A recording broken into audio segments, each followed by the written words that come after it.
ഞങ്ങളും ക്രൂശിക്കപ്പെട്ട ക്രിസ്തുവിനെ പ്രസംഗിക്കുന്നു. ദൈവ തിരുനാമത്തിന് മഹത്വം ഉണ്ടാകട്ടെ.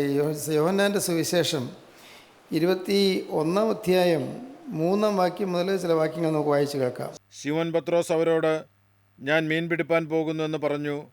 ഞങ്ങളും പോരുന്നുവെന്ന് അവർ പറഞ്ഞു. അവർ പുറപ്പെട്ട് പടക് കയറിപ്പോയി. ആ രാത്രിയിൽ ഒന്നും പിടിച്ചില്ല.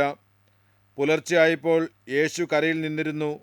യേശു ആകുന്നുവെന്ന് ശിഷ്യന്മാർ അറിഞ്ഞില്ല. യേശു അവരോട്, കുഞ്ഞുങ്ങളെ കൂട്ടുവാൻ വല്ലതുമുണ്ടോ എന്ന് ചോദിച്ചു. കുഞ്ഞുങ്ങളെ കൂട്ടുവാൻ വല്ലതുമുണ്ടോ എന്ന് യേശു ചോദിച്ചു. എവിടെ തളർച്ചയുണ്ടോ അവിടെ യേശു ഓടി അണയും.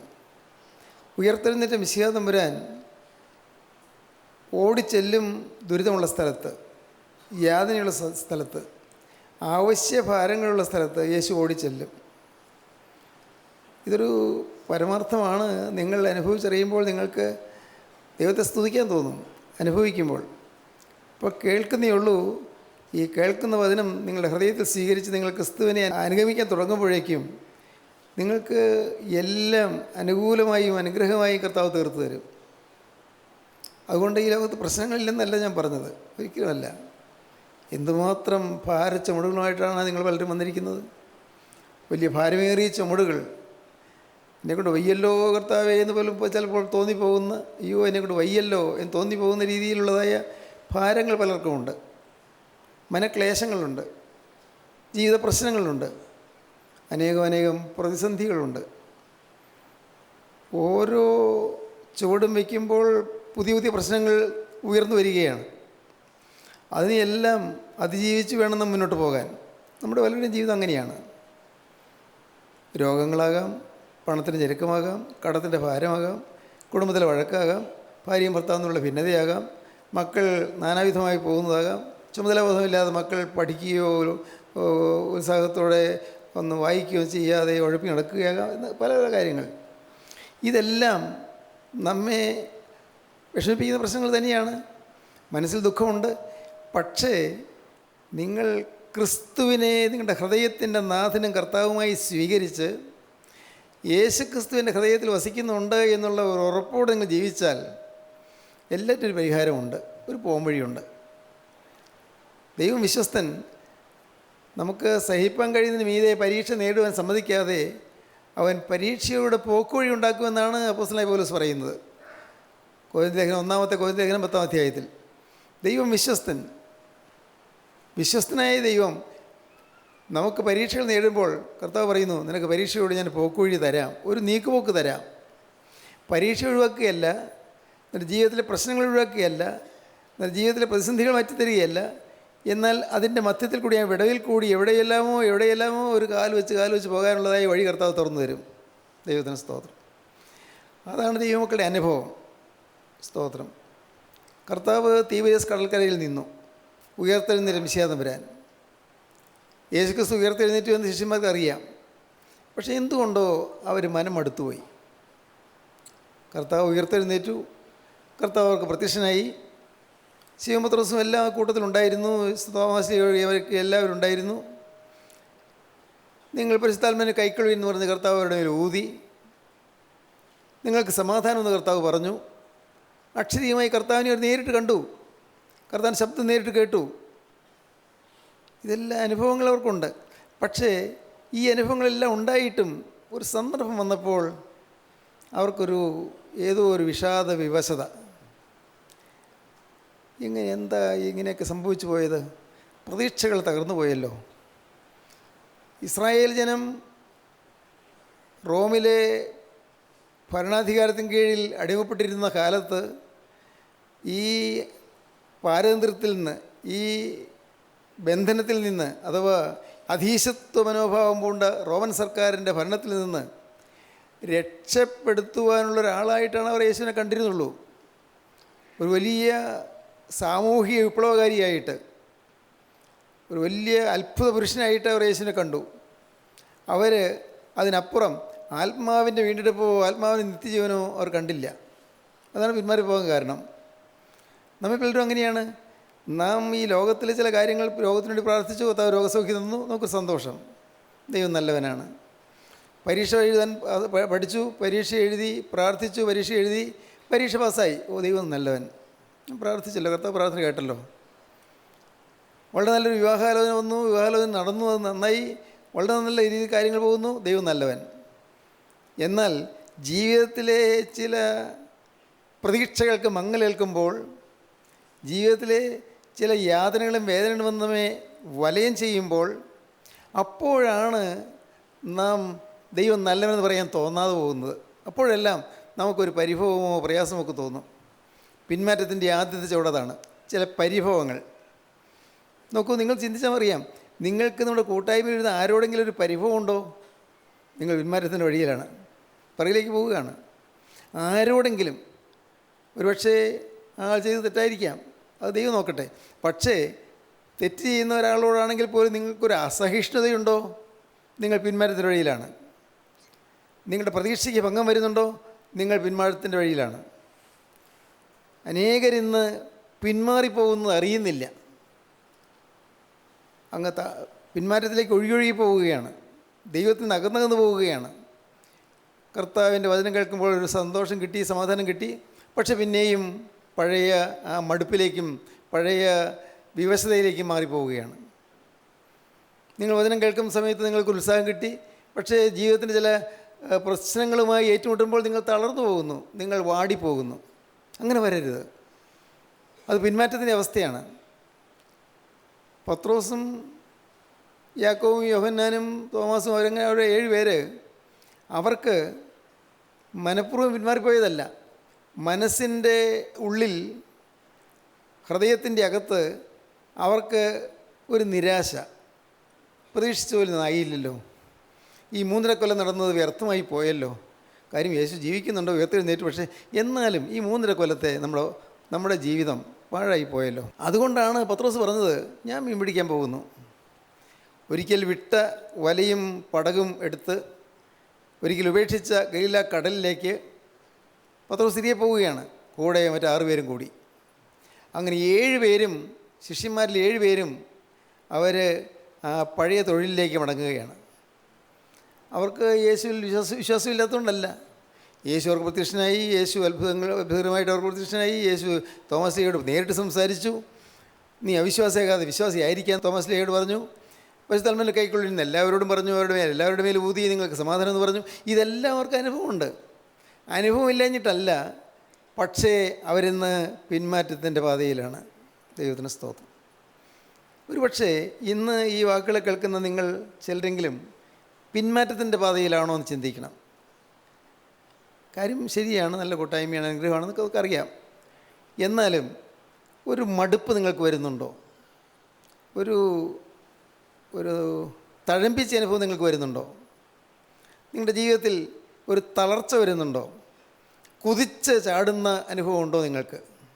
ദൈവത്തിന് സ്തോത്രം, ദൈവത്തിന് സ്തോത്രം. പ്രിയപ്പെട്ടവരെ, ഞാൻ പറയാം, ഈ കുതിച്ച് ചാടുന്ന അനുഭവം ഉണ്ടെങ്കിലേ നമുക്ക് വിശ്വാസ ജീവിതത്തിൽ മുന്നോട്ട് പോകാനൊക്കെയുള്ളൂ. ദൈവത്തിന് സ്തോത്രം. രോഗമാണെങ്കിൽ ശരി, ഞാൻ എൻ്റെ കർത്താവിന് വേണ്ടി ഓടുമെന്നുള്ള ഒരു വലിയ പ്രതിഷ്ഠ നമ്മുടെ ഹൃദയത്തിൽ പൊങ്ങണം. അനേകം പ്രശ്നങ്ങൾ എന്നെ വലയം ചെയ്യുന്നുണ്ടെങ്കിലും ഞാൻ എൻ്റെ യേശുവിന് വേണ്ടി, ഞാൻ വേർതിരിക്കപ്പെട്ടവനാണ്, ഞാൻ യേശുവിന് വേണ്ടി ഓടും. എൻ്റെ മരണത്തോളം, മൂക്കിൽ ജീവശ്വാസമുള്ള കാലത്തോളം ഞാൻ യേശുവിന് വേണ്ടി ഓടുമെന്നും, യേശുവിന് വേണ്ടി ഞാൻ അധ്വാനിക്കുമെന്നും, ഞാൻ യേശുവിന് വേണ്ടിയാണ് എൻ്റെ ജീവിതമെന്നും, ഇത് മറ്റാർക്കും അവകാശപ്പെട്ടതല്ല, ഇതെൻ്റെ യേശുവിന് വേണ്ടി മാത്രമുള്ളതാണ് എൻ്റെ ജീവിതമെന്നും ആ ഒരു ഉറപ്പ് നിങ്ങൾക്ക് കിട്ടുമെങ്കിൽ ഭാഗ്യമാണത്. സ്തോത്രം, ദൈവത്തിന് സ്തോത്രം. ഒരവസരത്തിൽ ഞാൻ ഏകനായിരുന്ന് ഞാൻ തനിയെ ഒരു വാക്ക് പറഞ്ഞത് ഇങ്ങനെയാണ്: കർത്താവേ, ഭൂമിയിലെ മനുഷ്യരാരും വിളിച്ചിട്ടല്ലല്ലോ ഞാൻ മാനസാന്തരപ്പെട്ടത്, ഭൂമിയിലെ ആരും വിളിച്ചിട്ടല്ലല്ലോ ഞാൻ ഈ കൂട്ടായ്മയിൽ വന്നത്. എൻ്റെ കർത്താവേ, ഗോകുൽത്തായിലെ സ്നേഹമാണല്ലോ എന്നെ വിളിച്ച് വേർതിരിച്ചത്. കർത്താവേ, ഞാൻ ആ സ്നേഹത്തെ മുറുകെ പിടിക്കുന്നു. ഒരിക്കലും എൻ്റെ മനസ്സ് വാടാൻ നീ സമ്മതിക്കരുത്, ഒരിക്കലും വഴിതെറ്റി പോകാൻ നീ സമ്മതിക്കരുത്, ഒരിക്കലും ഒരു അബദ്ധം പറ്റാൻ നീ സമ്മതിക്കരുത്. നീ എന്നെ മുറുകെ പിടിച്ചുകൊള്ളണം. ദൈവത്തിന് സ്തോത്രം. ഞാൻ സമാധാനത്തോടെ എഴുന്നേറ്റ്, പ്രിയപ്പെട്ടവരെ, സമാധാനത്തോടെ. വലിയൊരു ആത്മീയ ജീവിതത്തിൽ തന്നെ ഒരു വലിയ പ്രശ്നം നേരിട്ട ഒരു സങ്കീർണമായ പ്രശ്നത്തിൽപ്പെട്ട് ഉലയുന്ന ഒരു സന്ദർഭം വന്നപ്പോഴാണ് ഞാൻ ഏകനായി മാറിയിരുന്നത്. വ്യക്തമായിട്ടാണ് ഞാൻ കർത്താവിനോട് പറഞ്ഞത്. ഭൂമിയിലെ മനുഷ്യരാരും അല്ലല്ലോ എന്നെ വിളിച്ചത്, ഒരു കൂട്ടായ്മയല്ലല്ലോ എന്നെ വിളിച്ചത്. എന്നെ വിളിച്ചത് എൻ്റെ കർത്താവ് യേശു ക്രിസ്തുവിൻ്റെ നിത്യസ്നേഹമാണ്. എനിക്കറിയാം കർത്താവേ, നീ എന്നെ പിടിച്ചുകൊള്ളണം, നീ എന്നെ മുറുകെ പിടിച്ചുകൊള്ളണം. സ്തോത്രം. ആടി വീഴാവുന്ന ഒരു സാഹചര്യം വന്നപ്പോഴായിരുന്നു, വീണു പോകാവുന്ന ചില കാര്യങ്ങൾ വന്നപ്പോഴായിരുന്നു അങ്ങനെ ഞാൻ ദൈവത്തോട് പറഞ്ഞത്. നിങ്ങൾക്കും അങ്ങനെ ഒന്ന് പറഞ്ഞു നോക്കരുതോ? ഈ ക്രിസ്ത്യൻ റോയൽ ഫെലോഷിപ്പ് അല്ല എന്നെ വിളിച്ചത്, യോഹന്നാൻ സാറല്ല എന്നെ വിളിച്ചത്, ദൈവമക്കൾ ആരുമല്ല എന്നെ വിളിച്ചത്. എന്നെ വിളിച്ചത് നിത്യോന്നത സ്നേഹമായ ഗോകുൽത്തായിലെ കാൽവറിയിലെ സ്നേഹമാണ്. ഹല്ലേലൂയ, ദൈവത്തിന് സ്തോത്രം.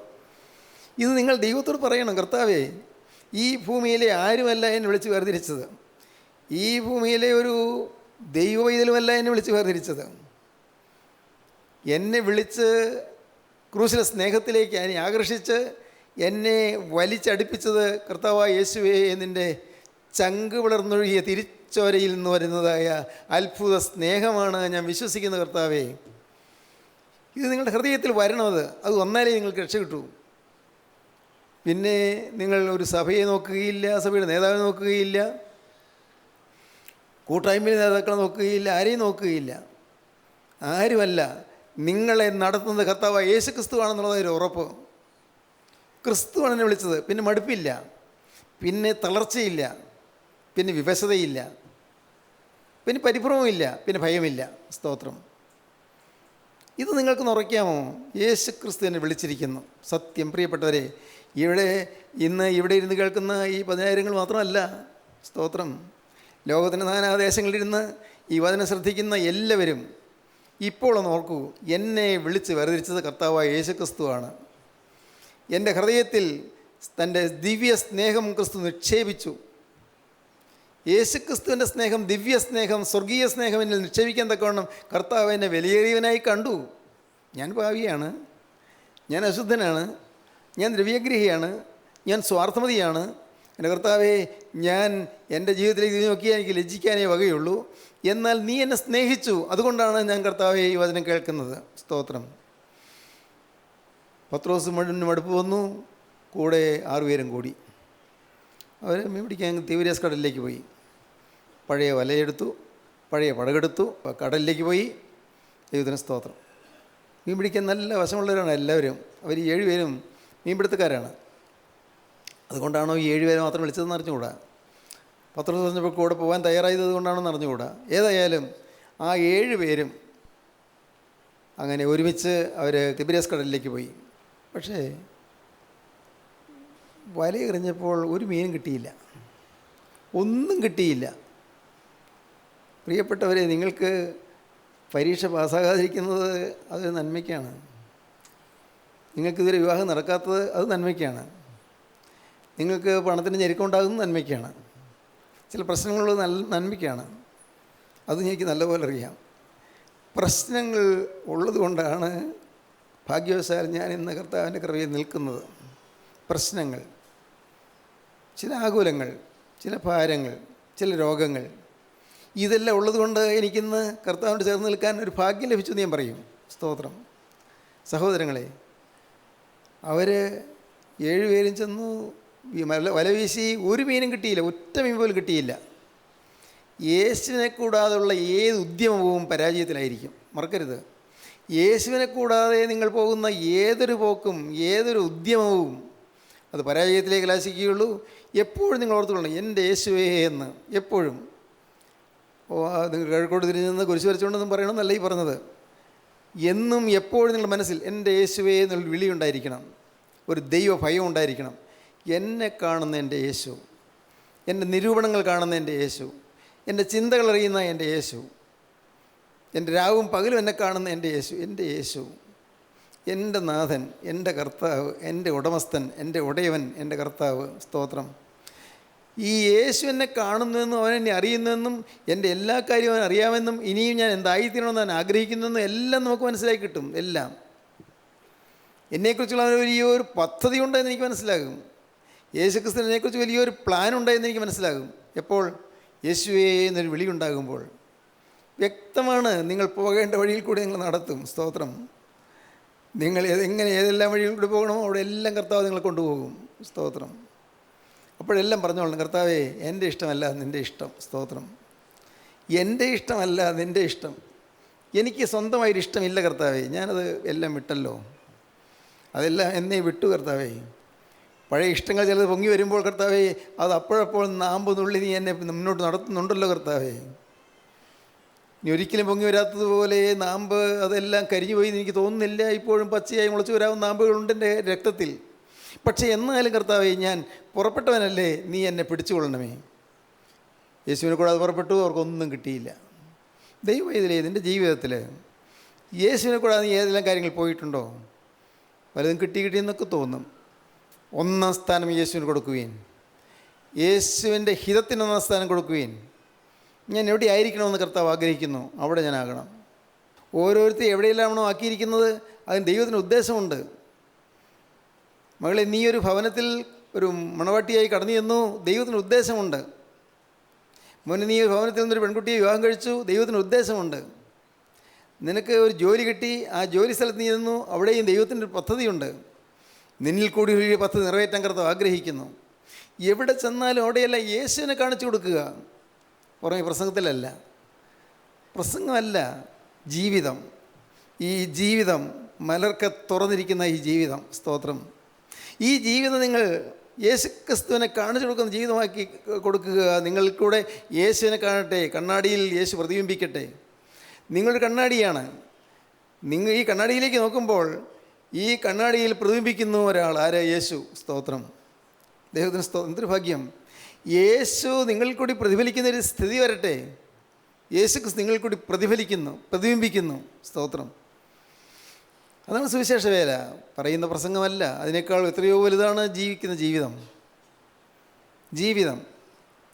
ഒരു സംസ്കാരഭദ്രമായൊരു ജീവിതം കർത്താവ് നമുക്ക് തരും. ഈ കാലഘട്ടത്തിൽ സാക്ഷാത്തായ സംസ്കാരം എന്താണെന്ന് തെളിയിക്കുന്ന ഒരു ജീവിതം കർത്താവ് നമുക്ക് തരും. ഏതാണ് യഥാർത്ഥ സംസ്കാരം? പറയുന്ന മാനവ സംസ്കാരം എന്നൊക്കെ പറയും, മനുഷ്യൻ്റെ സംസ്കാരം എന്നൊക്കെ പറയും. ശരി, ഏതാണിത്? അതെല്ലാം നന്മയുടെ സംസ്കാരമാണ്. എല്ലാം ശ്രേയസിൻ്റെ സംസ്കാരമാണ്. എല്ലാം സ്നേഹത്തിൻ്റെ സംസ്കാരമാണ്. എല്ലാം വിശുദ്ധിയുടെ സംസ്കാരമാണ്. വിശുദ്ധമായൊരു സംസ്കാരം. ദൈവത്തിന് സ്തോത്രം. ഈ കാലഘട്ടത്തിൽ ഈ വിശുദ്ധ സംസ്കാരമുള്ളവരുടെ എണ്ണം കൂടേണ്ടിയിരിക്കുന്നു. നിങ്ങൾ ഓരോരുത്തരെയാണ് കർത്താവിനെ കാണുന്നത്. നിങ്ങൾ ഓരോരുത്തരുമാണ് കർത്താവിൻ്റെ ആ സ്വഭാവത്തിൻ്റെ പ്രതിബിംബനമായി ഈ ലോകത്ത് സംസ്കാരഭദ്രമായി ജീവിതം നയിക്കുന്നവരായി കർത്താവ് കാണേണ്ടത്. അപ്പോൾ ദൈവനാമം മഹത്വപ്പെടും. അതുകൊണ്ടാണ് സ്വർഗ്ഗസ്ഥനായ ഞങ്ങളുടെ പിതാവേ, നിൻ്റെ തിരുനാമം പരിശുദ്ധമാക്കപ്പെടണം. എങ്ങനെ ദൈവനാമം പരിശുദ്ധമാക്കപ്പെടുന്നത്? എങ്ങനെയാണ്? നമ്മളൊക്കെ പ്രാർത്ഥിക്കുന്നു, സ്വർഗ്ഗസ്ഥനായ പിതാവേ, നിൻ്റെ തിരുനാമം മഹത്വീകരിക്കപ്പെടണമേ, നിൻ്റെ തിരുനാമം പരിശുദ്ധമാക്കപ്പെടണമേ. എങ്ങനെ? ദൈവനാമം മഹത്വീകരിക്കപ്പെടുന്നത് എങ്ങനെയാണ്? ദൈവനാമം പരിശുദ്ധമായിത്തീരുന്നത് എങ്ങനെയാണ്? ദൈവം തൻ്റെ രക്തം കൊടുത്ത് വിലയ്ക്ക് വാങ്ങിയ തൻ്റെ പ്രിയദാസൻ അല്ലെങ്കിൽ പ്രിയദാസി ഒരു ശുദ്ധിമതിയായി അല്ലെങ്കിൽ ശുദ്ധിമാനായി ജീവിക്കുന്നത് കാണുമ്പോഴാണ് ദൈവനാമം മഹത്വപ്പെടുന്നത്. എങ്ങനെയെല്ലാമോ അഴുക്കൽ ജീവിച്ചിരുന്ന ഈ മനുഷ്യനിതാ വലിയൊരു വിശുദ്ധനായി മാറിയിരിക്കുന്നു. എങ്ങനെയെല്ലാമോ ലോകത്തിൽ അടിമയായി ജീവിച്ചിരുന്ന ഈ മനുഷ്യനിതാ കർത്താവിൻ്റെ ദാസനായി മാറിയിരിക്കുന്നു. എന്നും വീട്ടിൽ വഴക്കും പിണക്കവും ബഹളവും കലഹവുമായിരുന്ന കുടുംബത്തിൽ ഇപ്പോൾ ഈ മകൾ വന്നതിന് ശേഷം കുടുംബത്തിൽ ആശ്വാസം വന്നിരിക്കുന്നു. ദൈവത്തിന് സ്തോത്രം. അതാണെന്ന് ദൈവത്തെ കാണിച്ചു കൊടുക്കുന്നത്, ദൈവത്തെ പ്രതിബിംബിക്കുന്നത്. സ്തോത്രം. അവരെ പോയി ഒന്നും കിട്ടിയില്ല. അപ്പോഴാണ് യേശു കടൽക്കരി വന്ന് നിന്നത്. കുഞ്ഞുങ്ങളെ, കൂട്ടവും വല്ലതും ഉണ്ടോ? കർത്താവിൻ്റെ ഒരു വലിയൊരു ആഗ്രഹം, ദാഹം. ഈ പ്രിയപ്പെട്ടവരൊന്നും കഴിക്കാതെയാണല്ലോ വന്നത്. ഇന്നലെ സന്ധ്യയ്ക്ക് കടലിലിറങ്ങിയ ശേഷം ഈ വെളുപ്പാങ്കാലം വരെ ഒന്നും കഴിച്ചിട്ടില്ലല്ലോ. അവർക്ക് വേണ്ടി കർത്താവ് അപ്പം കരുതിക്കൊണ്ട് വന്നിട്ടുണ്ട്. കർത്താവിനറിയാം. എന്തൊരത്ഭുതം. അവർക്ക് വേണ്ടിയുള്ള ഭക്ഷണമായിട്ടാണ് കർത്താവ് വന്നിരിക്കുന്നത്. പക്ഷേ ഇതിൽ കൂട്ടുവാൻ എന്തെങ്കിലും ചേർക്കാൻ എന്തെങ്കിലും ഉണ്ടോ? കൂട്ടുവാൻ വല്ലതും ഉണ്ടോ? നിങ്ങൾ സമ്പാദിച്ചത് നിങ്ങളുടെ കയ്യിലുണ്ട്, നിങ്ങൾ സമ്പാദിച്ചത് നല്ലതാണ്. അതിനോട് ആഡ് ചെയ്യുവാൻ, അതിനോട് കൂട്ടിച്ചേർക്കാൻ എന്തെങ്കിലും ഉണ്ടോ നിങ്ങളുടെ കയ്യിൽ? എന്തെങ്കിലും ഉണ്ടോ എന്ന് പറഞ്ഞാൽ കർത്താവിനറിയാം. ഒന്നുമില്ലെന്ന് കർത്താവിനറിയാം. ഒന്നും കിട്ടിയില്ലെന്ന് കർത്താവിനറിയാം. പക്ഷേ എന്തുകൊണ്ടാണ് അങ്ങനെ ചോദിക്കുന്നത്? ഒന്നും കിട്ടിയില്ല എന്നുള്ള ബോധം അവർക്കുണ്ടാകണം. എൻ്റെ ഈ പരിശ്രമം കൊണ്ട് ഒന്നും സാധിച്ചില്ല എന്നൊരു ബോധം നമുക്കുണ്ടാകണം. എൻ്റെ ഈ യത്നം കൊണ്ടോ എൻ്റെ പരിശ്രമം കൊണ്ടോ എൻ്റെ ഉദ്യമം കൊണ്ടോ ഒന്നും സാധിച്ചില്ല എന്നൊരു ചിന്ത നമുക്ക് വരുമ്പോഴാണ്, ആ നത്തിങ്നെസ് വരുമ്പോഴാണ്, അപ്പോഴാണ് ദൈവത്തിൻ്റെ കൃപ വ്യാപരിക്കുന്നത്. നിങ്ങൾക്കെല്ലാം എല്ലാവർക്കും തന്നെ പറ്റിയിരിക്കുന്നൊരു അപകടം അതാണ്. ഈ നത്തിങ്നെസ് ഫീൽ ചെയ്യുന്നില്ല, എനിക്കൊന്നുമില്ല എന്നുള്ളത് ഫീൽ ചെയ്യുന്നില്ല. പലതുമുണ്ട്. നമസ്കാരമുണ്ട്, പള്ളിയുണ്ട്, ആരാധനയുണ്ട്, കൂദാശകളുണ്ട്, മാറാനായ പെരുന്നാളുകൾ, റാസയുണ്ട്, പള്ളിക്ക് കൊടുക്കുന്നുണ്ട്, ദൈവവേലയ്ക്ക് സംഭാവന കൊടുക്കുന്നുണ്ട്, എല്ലാം ഉണ്ട്. ഒന്നുമില്ല എന്നുള്ള ചിന്ത വന്നിട്ടില്ല. എന്നാലും ഞാൻ കർത്താവിനായിട്ട് ജീവിതം സമർപ്പിച്ച ആളല്ലേ, കർത്താവ് എന്നെ കൈവിടില്ല, ഞാൻ ദൈവത്തോടുകൂടിയാണ്, എൻ്റെ കാര്യം എനിക്കറിയാം, ഞാൻ കർത്താവിൻ്റെ കൂടെ തന്നെയാണ് എന്നുള്ള ചിലതെല്ലാം നമ്മുടെ ഉള്ളിലുണ്ടെന്നുള്ള ധാരണയാണ് നിങ്ങളുടെ ഏറ്റവും വലിയ അപകടം. അതാണ് പരീശത്വം എന്ന് പറയുന്നത്, പരീശ മനോഭാവം. എനിക്കൊന്നുമില്ല എന്ന് സമ്മതിക്കുമ്പോൾ മാത്രമേ കർത്താവിൻ്റെ കരം പ്രവർത്തിക്കുകയുള്ളൂ. എനിക്കൊന്നുമില്ല. ദൈവത്തിന് സ്തോത്രം, ദൈവത്തിൻ്റെ വലിയ നാമം മഹത്വപ്പെടട്ടെ. പ്രിയപ്പെട്ടവരെ, അനുഭവങ്ങൾ തീർത്ത് മനസ്സിലേക്ക് വരികയാണ്. ഞാൻ മഹാരാജ് കോളേജിൻ്റെ മെയിൻ ഹാളിലിരുന്ന് MA ഡിഗ്രി പരീക്ഷ എഴുതുകയായിരുന്നു. ലിംഗ്വിസ്റ്റിക്സ് പേപ്പർ എഴുതുമ്പോൾ എനിക്ക് ഫുൾ മാർക്സ് കിട്ടുകയാണെങ്കിൽ 10 മാർക്ക് കിട്ടുന്ന ഒരു 10 ഉപചോദ്യങ്ങളുണ്ട്. ഒന്നും ഓർമ്മയിൽ വരുന്നില്ല, ഒന്നും. അവസാനം ഒരു 10 മിനിറ്റെങ്കിലും ഉള്ളപ്പോഴാണ് മറ്റെല്ലാം എഴുതി കഴിഞ്ഞിട്ട് ഈ ആദ്യത്തെ ക്വസ്റ്റ്യനിലേക്ക് വന്നത്.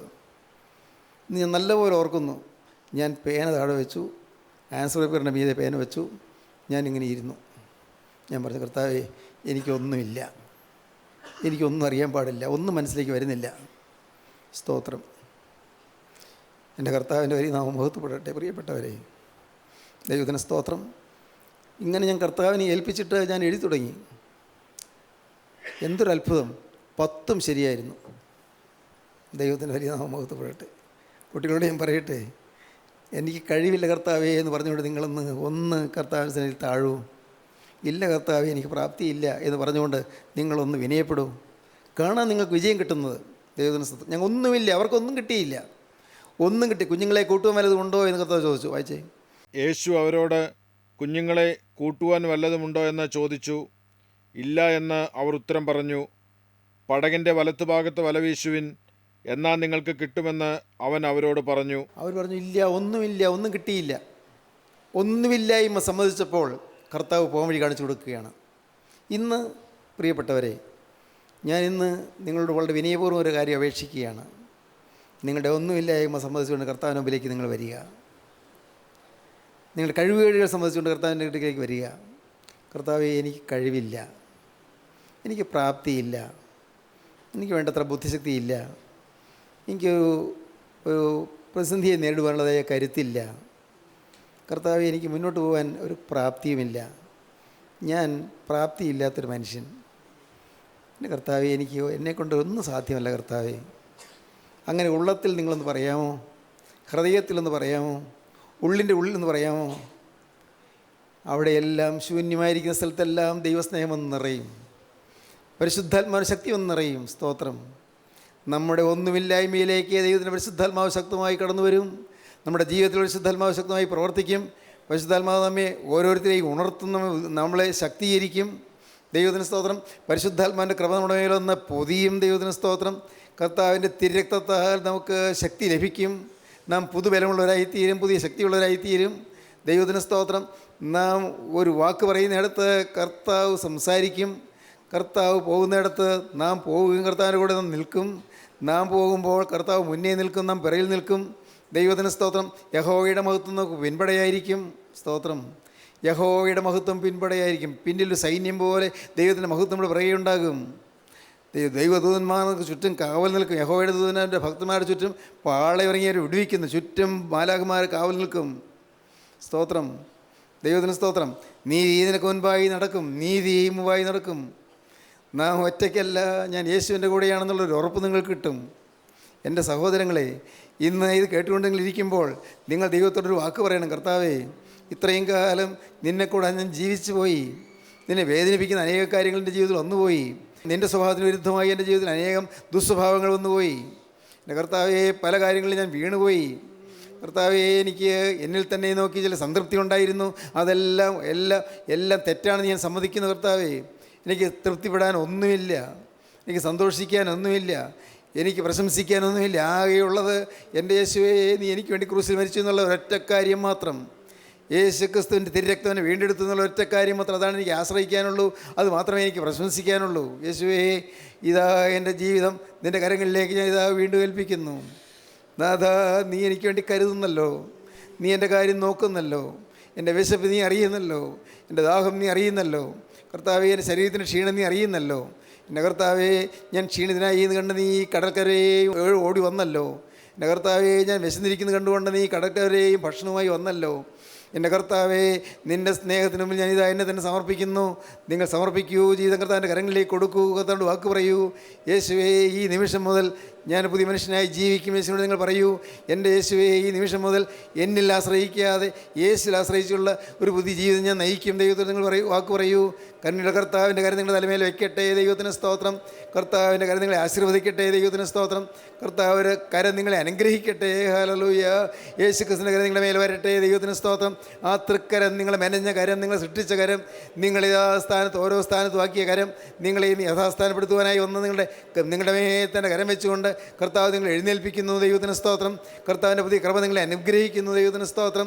ഇന്നു മുതൽ പുതിയൊരു ജീവിതം നിങ്ങൾ നയിക്കുമെന്ന് നിങ്ങൾക്ക് ഉറപ്പുണ്ടെങ്കിൽ നിങ്ങളുടെ രണ്ട് കരം ഉയർത്തിപ്പിടിക്കുക. ഹല്ലേലൂയ. എൻ്റെ ജീവനുള്ള ദൈവമേ, കരുണയുള്ള കർത്താവേ, അവിടുത്തെ തിരുസാന്നിധ്യം ഞങ്ങൾക്ക് സൗജന്യമായി തന്നതിനാൽ നന്ദിയോടെ സ്തോത്രം. ഞങ്ങൾ അർഹിക്കാത്ത അനുഗ്രഹങ്ങളെല്ലാം തരുന്നതിനായി നന്ദിയോടെ സ്തോത്രം. അപ്പോൾ ഞങ്ങളെ അവിടുന്ന് വഴി നടത്തുന്നതിനായി നന്ദിയോടെ സ്തോത്രം. തിരുവചനം ഞങ്ങൾക്ക് തരുന്നതിനായി നന്ദിയോടെ സ്തോത്രം. ഇന്ന് ഈ വചനം കേൾക്കുന്ന എല്ലാവരെയും എൻ്റെ നാഥ അവിടെ തിരുമാറോട് അടക്കി പിടിച്ചു കൊള്ളണമേ. അന്ത്യം വരെയും കാത്തുകൊള്ളണമേ. ശത്രു റാഞ്ചി കൊണ്ട് പോകാതെ എല്ലാവരെയും സംരക്ഷിക്കണമേ. ദൂതന്മാരെ അവിടുന്ന് കാവൽ നിർത്തണമേ. തിരക്തത്താൽ അവിടുന്ന് വലയം ചെയ്യണമേ. എൻ്റെ അപ്പോൾ അതിൻ്റെ രണ്ടാമത്തെ വേണ്ടി ഞങ്ങളെല്ലാവരെയും ഒരുക്കണമേ. യേശു ക്രിസ്തുവിൻ്റെ പരിശുദ്ധമായ നാമത്തിൽ ഞങ്ങൾ പ്രാർത്ഥിക്കുന്നു. കൃപയോടെ കേൾക്കണം പിതാവേ. ആമീൻ. ഹല്ലേലൂയ.